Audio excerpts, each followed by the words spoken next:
बिस्मिल्लाहिर्रहमानिर्रहीम।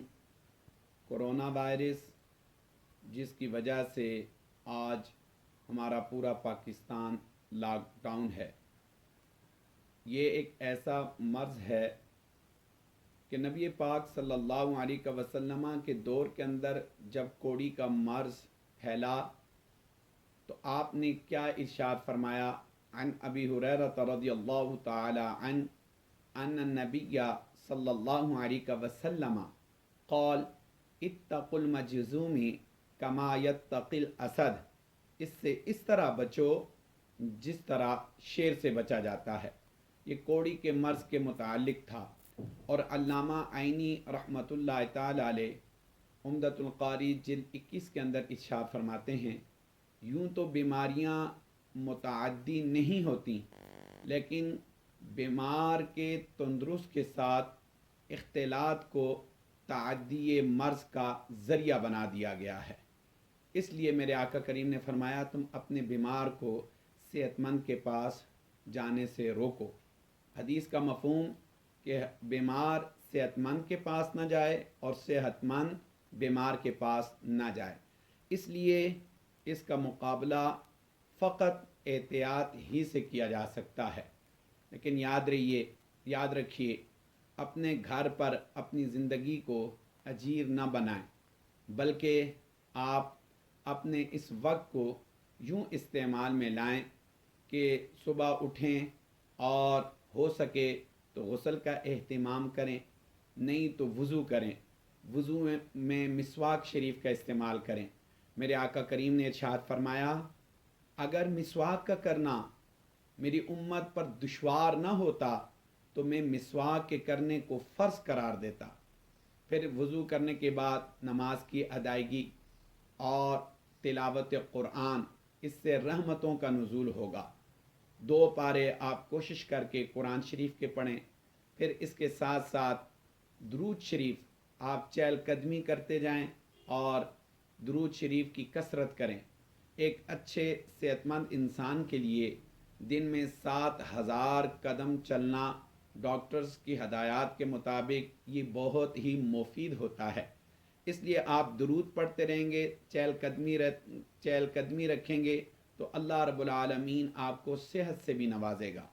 फिर वो तुलबा जो घरों में इस वक्त महसूर हैं, मेरी बात वो दिल के कानों से सुने कि उम्मुल मोमिनीन हज़रत आयशा सिद्दीक़ा तय्यबा ताहिरा आप फरमाती हैं, मुसीबतें तो बहुत हैं, लेकिन वक्त का ज़ाया करना बहुत बड़ी मुसीबत है। आप अपने घरों पर अपने वक्त को ज़ाया ना करें।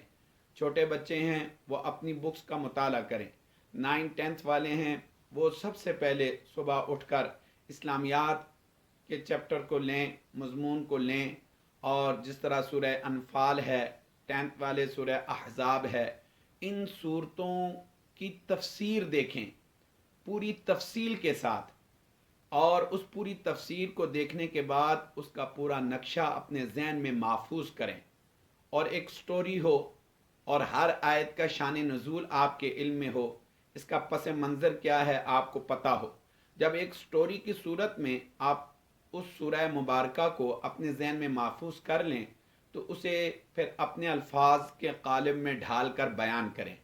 देखें, आप क्वेश्चन उसी से निकाले गए हैं, आपने कितना जवाब तैयार कर लिया, कितना आप बयान कर सकते हैं। अगर आपकी ज़बान लड़खड़ा रही है, अल्फाज साथ नहीं दे रहे, तो आप अपनी बुक खोलें और वो अल्फाज जो मोती उस किताब के ऊपर बिखरे हुए हैं, आप उन्हें अज़बर करें, ज़बानी याद करें। ज़बानी याद करने के बाद अपनी ज़बान पर उसे रवां करें। रवां ऐसे हो कि उसके अंदर कलाम में शाइस्तगी हो, रब्त हो, रवानगी हो। फिर आजकल वक्त है, आप उसे सफ़े किरतास पर मोतियों को तहरीर करें, उन अल्फाजों को, उस कलाम का एजाज़ दिलकश हो, उसके रमूज़ आफरीन हों और पढ़ने वाले को मुतासिर करने वाले हों। फिर आप उसे देखें कि इसमें कितने अल्फाज मैंने इजाफी इस्तेमाल कर दिए या कितने अल्फाज ऐसे हैं जो मैंने इस्तेमाल नहीं किए उस क्वेश्चन के अंदर, ताकि आपके इम्तिहानात की भी तैयारी हो जाए। याद रखिए, हर کامیاب انسان کے پیچھے اس کی محنت پوشیدہ ہے۔ آپ کو یہ طریقہ کیسے نصیب ہوگا کہ آپ پڑھیں اور پوری سٹوری ذہن میں نقش ہو، پھر آپ الفاظ کے کالم میں صفحہ کرتاس پر اسے تحریر کر سکیں؟ یہ اس طرح نصیب ہوگا کہ آپ اضافی کتب کا مطالعہ کریں۔ اضافی کتب میں جس طرح نماز کے احکام کتاب ہے، اور اسی طرح دیگر بکس ہیں، غیبت کی تباکاریاں ہیں، ہر دینی کتب آپ اس کے الفاظوں کو اپنے دماغ میں فٹ کریں تاکہ آپ بولنے میں بھی آپ کو آسانی ہو، تحریر کرنے میں بھی آپ کو آسانی ہو۔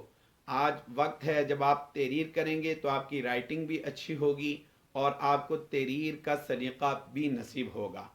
اور یہ کتب بینی کو اپنا مشغلہ بنائیں۔ کتب بینی کیسے نصیب ہوگی؟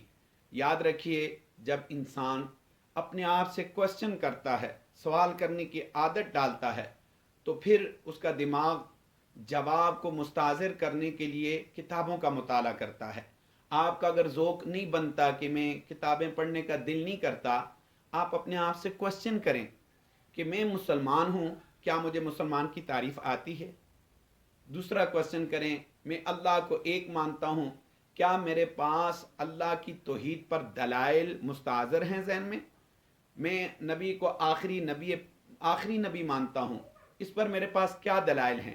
اسی طرح آپ قیامت کی نشانیاں کتنی ہیں، کون سے اسباب ہیں، پھر دابۃ الارض کسے کہتے ہیں، دجال کیسا ہوگا، کب آئے گا، اسی طرح یاجوج ماجوج کیا فتنہ پھیلائیں گے، اور برزخی زندگی سے کیا مراد ہے، میدان محشر کہاں بپا ہوگی۔